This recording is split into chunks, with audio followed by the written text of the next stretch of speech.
आज की इस वीडियो में हम डिटेल में बात करेंगे फिबोनाची टूल के बारे में। अगर आप एक बिगिनर ट्रेडर हैं और फिबोनाची टूल के बारे में कुछ भी नहीं जानते हैं या आपको इसके बारे में थोड़ी जानकारी है लेकिन आप यह नहीं जानते कि इसे सही तरीके से कैसे इस्तेमाल किया जाता है, कौन सी सेटिंग पर यह सबसे बेहतर काम करता है और इससे कैसे प्रॉफिट कमाया जा सकता है, तो इस वीडियो को अंत तक जरूर देखें। इस वीडियो में मैं आपको पूरी डिटेल में बताऊंगा कि फिबोनाची टूल क्या है, ये इतना महत्वपूर्ण क्यों है और इसे इस्तेमाल करके आप ट्रेड में एंट्री और एग्जिट कैसे ले सकते हैं। मैं आपको यह भी बताऊंगा कि कौन सा बेस्ट सेटअप है जिसे इस्तेमाल करके आप इस टूल की मदद से अच्छा प्रॉफिट कमा सकते हैं और किस समय फिबोनाची टूल को यूज नहीं करना है। बिल्कुल आसान भाषा में समझाऊंगा जिससे आपको बहुत आसानी से समझ में आ जाए। तो चलिए वीडियो को शुरू करते हैं और सबसे पहले जानते हैं कि फिबोनाची टूल क्या है और इसका महत्व क्या है। मैं आपका समय बर्बाद नहीं करना चाहता कि फिबोनाची टूल्स की हिस्ट्री बताकर कि इसका फाउंडर कौन है, फिबोनाची नंबर क्या होता है और फिबोनाची रेशो कैसे निकालते हैं, क्योंकि आपके लिए ये इंपॉर्टेंट नहीं है। आपके लिए जो सबसे ज्यादा इंपॉर्टेंट है वह है कि आप कैसे फिबोनाची टूल को परफेक्टली चार्ट पर ड्रॉ कर सकते हैं। इस टूल को हम तभी इस्तेमाल करते हैं जब प्राइस अप ट्रेंड या फिर डाउन ट्रेंड में होती है। हमेशा याद रखना, कभी भी फिबोनाची टूल को साइडवेज मार्केट में यूज मत करना। इस एग्जाम्पल को ध्यान से देखो। प्राइस हायर हाइज और हायर लॉज बनाकर ऊपर की ओर बढ़ रही है, क्योंकि कभी भी प्राइस यूनिडायरेक्शनल में नहीं जाती है। मार्केट का एक स्ट्रक्चर होता है जिसे प्राइस हमेशा फॉलो करती है और इसी स्ट्रक्चर को हम लोग अपर ट्रेंड या फिर डाउन ट्रेंड कहते हैं। आपने बहुत सुना होगा कि ट्रेंड इज योर फ्रेंड। अगर आप ट्रेंड के साथ मिलकर ट्रेड करते हैं तो आप हमेशा प्रॉफिटेबल रहेंगे, लेकिन यह नहीं पता कि ट्रेंड के साथ कैसे ट्रेड करते हैं। और फिबोनाची सबसे अच्छा टूल है ट्रेंड को ट्रेड करने के लिए। यह सिंगल टूल आपको पूरी जानकारी देता है कि कहां पर मार्केट में एंट्री करनी है और कहां पर मार्केट में एग्जिट करनी है। इस टूल को इस्तेमाल करने के लिए सबसे पहले हम ट्रेडिंग व्यू वेबसाइट खोलेंगे और लेफ्ट साइड में जहां टूल बार लगी है वहां पर ऊपर से तीसरे नंबर पर हमें फिबोनाची का ऑप्शन मिल जाता है। इस पर हम क्लिक करेंगे और चार्ट्स में जहां अप ट्रेंड या फिर डाउन ट्रेंड चल रहा हो वहां स्विंग लो से स्विंग हाई तक हम फिबोनाची टूल को ड्रॉ करेंगे। ये फिबोनाची की डिफॉल्ट सेटिंग है जो कि हमें चार्ट्स पर बहुत ज्यादा कॉम्प्लेक्स लग रही है, इसलिए हम इसके सेटिंग को ओपन करेंगे और जो रेशो लेवल हमारे काम की है हम सिर्फ उसे ही रखेंगे।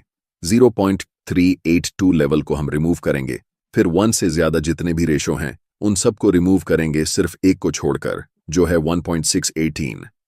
नेक्स्ट हम दो और रेशो को रिमूव करेंगे, 0.236 और 0.786। अब हमारे फिबोनाची सेटिंग में सिर्फ 5 लेवल्स हैं और अगर हम चाहें तो हम इनके बैकग्राउंड को भी रिमूव कर सकते हैं जिससे चार्ट और क्लीन लगे, और फिर हम ओके कर देंगे और इनमें से जो हमारे काम की लेवल्स हैं सिर्फ वही बचे हैं। इस टूल को हम दो तरह से इस्तेमाल करते हैं। फिबोनाची रिट्रेसमेंट, जो हमें बताता है कि मार्केट में हमें कहां एंट्री करनी है, यानी कि फिबोनाची रिट्रेसमेंट लेवल हमें एक इंपॉर्टेंट सपोर्ट एरिया चार्ट्स पर आइडेंटिफाई करने में मदद करता है। और दूसरा इस्तेमाल है फिबोनाची एक्सटेंशन का, जिसे हम ट्रेड को एग्जिट करने के लिए इस्तेमाल करते हैं।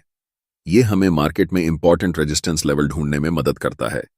सबसे पहले बात करते हैं फिबोनाची रिट्रेसमेंट की, जिससे हम मार्केट में एंट्री करेंगे। जब प्राइस अप ट्रेंड में रहती है तब इस टूल को हम ड्रॉ करते हैं, जिसमें 1 रेशो लेवल स्विंग लो पर होती है और 0 रेशो लेवल स्विंग हाई पर होती है। इन दोनों लेवल के बीच में दो मोस्ट इंपॉर्टेंट लेवल होते हैं, एक 0.5 और दूसरा 0.618। पूरे फिबोनाची में जो सबसे इंपॉर्टेंट लेवल है जिसके लिए हम इस टूल का इस्तेमाल करते हैं और जिसकी प्रोबेबिलिटी मार्केट में सबसे ज्यादा होती है, वह लेवल है 0.618। इस लेवल को हम गोल्डन रेशो कहते हैं। इसी कारण प्रोफेशनल ट्रेडर्स इस लेवल का इस्तेमाल करके ट्रेड में एंट्री लेते हैं, जिससे उनके ट्रेड की प्रॉफिटेबल होने की संभावना सबसे ज्यादा होती है।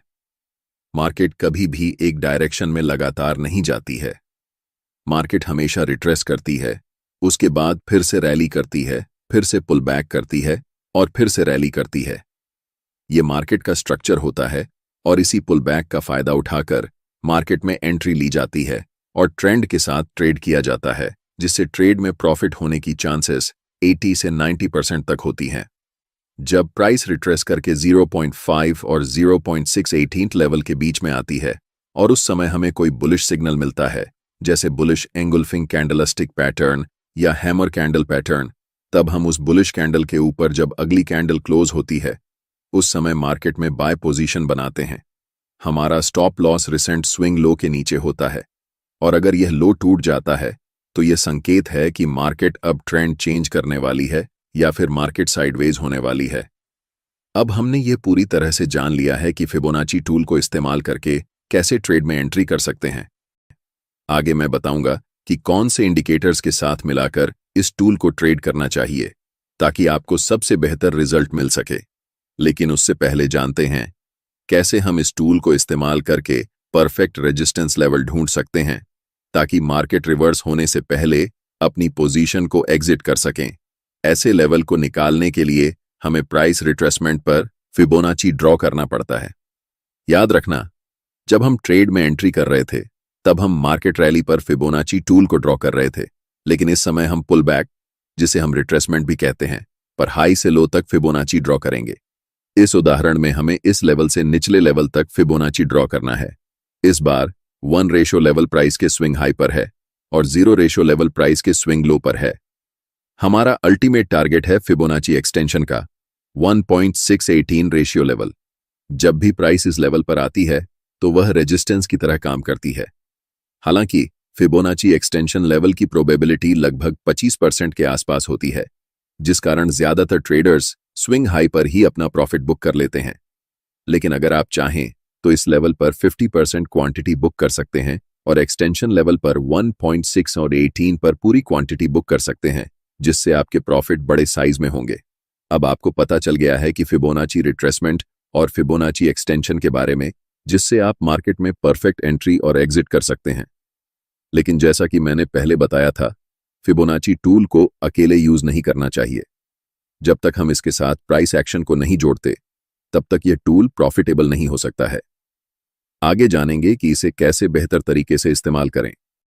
एक जरूरी बात, अगर आप चार्ट्स पर मल्टीपल इंडिकेटर्स का उपयोग करते हैं या एक साथ 4-5 चार्ट्स देखते हैं तो आपके पास ट्रेडिंग व्यू का प्रीमियम प्लान होना जरूरी होता है। इसका कॉस्ट 12,000 रुपये पर ईयर है। अगर आप ट्रेडिंग व्यू का सब्सक्रिप्शन फ्री में चाहते हैं तो आप अपना डीमैट अकाउंट शाम को ट्रेडिंग ऐप में खोल सकते हैं। अपने ट्रेडिंग को इंप्रूव करने के लिए सैमको में स्विच करें। सैमको आपकी ट्रेडिंग हिस्ट्री का एनालिसिस करके आपको आपकी गलतियों के बारे में बताता है, जिन्हें जानकर आप अपनी ट्रेडिंग को और बेहतर बना सकते हैं। एक ही प्लेटफॉर्म पर सभी एसेट क्लास में ट्रेड कर सकते हैं, जिसमें कमोडिटी डेरिवेटिव्स और करेंसी डेरिवेटिव्स भी शामिल हैं। यहाँ अकाउंट ओपनिंग फ्री है और पहले साल के लिए अकाउंट मेंटेनेंस भी फ्री है। म्यूचुअल फंड और आईपीओ में कोई कमीशन नहीं है। बाकी सभी एसेट क्लास में ट्रेड करने पर केवल 20 रुपए पर ऑर्डर ब्रोकरेज लिया जाता है और यहाँ कोई भी हिडन चार्ज नहीं है। 1000 से ज्यादा स्टॉक्स पर 4 गुना लेवरेज मिलता है, जिसे आप लाइफ टाइम तक होल्ड कर सकते हैं। यहाँ पर आपको ट्रेडिंग व्यू का प्रीमियम वर्जन मिलता है, जहां आप मल्टी चार्ट लेआउट और 50 से भी ज्यादा इंडिकेटर्स का इस्तेमाल कर सकते हैं और चार्ट्स पर ही बाइंग और सेलिंग के ऑर्डर प्लेस कर सकते हैं। साथ साथ अपने स्टॉप लॉस और टारगेट को भी मैनेज कर सकते हैं। अगर आप डिस्क्रिप्शन में दिए गए लिंक से सैमको ब्रोकर ज्वाइन करते हैं तो आपको सीबी से रजिस्टर्ड एडवाइजर द्वारा दी गई रियल टाइम ट्रेडिंग एडवाइस बिल्कुल फ्री मिलेगी। वापस टॉपिक पर आते हैं। मैंने पिछली वीडियो में आपको डाउ थ्योरी के बारे में बताया था कि मार्केट का एक स्ट्रक्चर होता है। जब मार्केट अप ट्रेंड में होती है तो वह सिर्फ एक दिशा में ऊपर नहीं जाती है। पहले वह ऊपर जाती है, फिर थोड़ा सा रिट्रेस होकर नीचे आती है और फिर से ऊपर जाती है। यही मार्केट का स्ट्रक्चर होता है और इसी स्ट्रक्चर के साथ हम फिबोनाची टूल का इस्तेमाल करके ट्रेड में एंट्री और एग्जिट लेते हैं। चलिए इसे एक उदाहरण से समझते हैं। मान लीजिए यह हिंदुस्तान एरोनॉटिक्स लिमिटेड का चार्ट है और प्राइस अप ट्रेंड में है, क्योंकि प्राइस हायर हाइज और हायर लॉज बनाते हुए ऊपर की ओर जा रही है। अगर प्राइस ने पहले ही एक रैली कर ली है और हम उस समय तुरंत मार्केट में एंट्री लेना चाहें तो हमारा स्टॉप लॉस बहुत बड़ा हो जाएगा, जिससे हमारे ट्रेड का रिस्क रिवॉर्ड रेशो बहुत खराब हो जाएगा और हमारा रिस्क मैनेजमेंट नहीं हो पाएगा। इसलिए ऐसे समय में हम ट्रेड में एंट्री नहीं लेते। हमें पता है कि मार्केट का स्ट्रक्चर यही है कि मार्केट पहले रैली करने के बाद एक पुल बैक जरूर लेती है और इसी पुल बैक पर हम ट्रेड में एंट्री लेंगे, जिससे हमारा रिस्क रिवॉर्ड रेशो सही रहेगा और हम अपने रिस्क मैनेजमेंट को फॉलो कर पाएंगे। हमें प्राइस को सिलेक्ट करना है और स्विंग हाई और स्विंग लो को मार्क करना है। जब भी प्राइस इस गोल्डन रेशो के पास यानी कि 0.5 और 0.618 के बीच में आती है तो हमें अलर्ट हो जाना है। ट्रेड तुरंत नहीं लेना है, बल्कि अलर्ट रहना है। और इस एरिया में जैसे ही कोई बुलिश कैंडल बनती है उसे मार्क करना है। जैसे ही नेक्स्ट कैंडल उस हाई को ब्रेक करती है हम मार्केट में एंट्री लेंगे। हमारा स्टॉप लॉस स्विंग लो के नीचे होगा और पहला टारगेट मिनिमम स्विंग हाई होगा। अगर नेक्स्ट टारगेट की बात करें तो हम रिट्रेसमेंट पर फिबोनाची टूल को हाई से लो पर ड्रॉ करेंगे, जिससे हमें ऊपरी लेवल पर 1.618 फिबोनाची लेवल मिलेगी। वहां पर हम फाइनल प्रॉफिट बुक करेंगे। इसी तरह हम नेक्स्ट उदाहरण देखते हैं। प्राइस लोअर हाइज और लोअर लॉज बनाते हुए नीचे की तरफ जा रही है, मतलब अभी डाउन ट्रेंड चल रहा है। जब भी प्राइस रिट्रेस होकर थोड़ा सा ऊपर आती है तो उस समय आपको फिबोनाची टूल को ड्रॉ करना है। पहले स्विंग हाई पर क्लिक करना है और फिर सबसे लोएस्ट लेवल पर क्लिक करना है, जिससे आपके पास गोल्डन रेशो 0.618 और 0.5 के बीच में आएगी। जब भी प्राइस कोई बेयरिश सिग्नल दे, जैसे कोई कैंडलस्टिक पैटर्न, तब हमें सेल ट्रेड में एंट्री लेना है। मिनिमम टारगेट हम 0 फिबोनाची लेवल रख सकते हैं और फाइनल टारगेट के लिए हम रिट्रेसमेंट पर फिबोनाची को लो से हाई पर ड्रॉ करेंगे, जिससे 1.618 लेवल मिलेगा, जो हमारा फाइनल टारगेट होगा। उम्मीद करता हूं कि आपको फिबोनाची टूल के बारे में सब कुछ समझ आ गया है, जिससे आप आसानी से ट्रेड में एंट्री कर सकते हैं और अपने रेजिस्टेंस लेवल को ढूंढकर वहां तक प्रॉफिट को राइड करके बुक कर सकते हैं। इस वीडियो में इतना ही।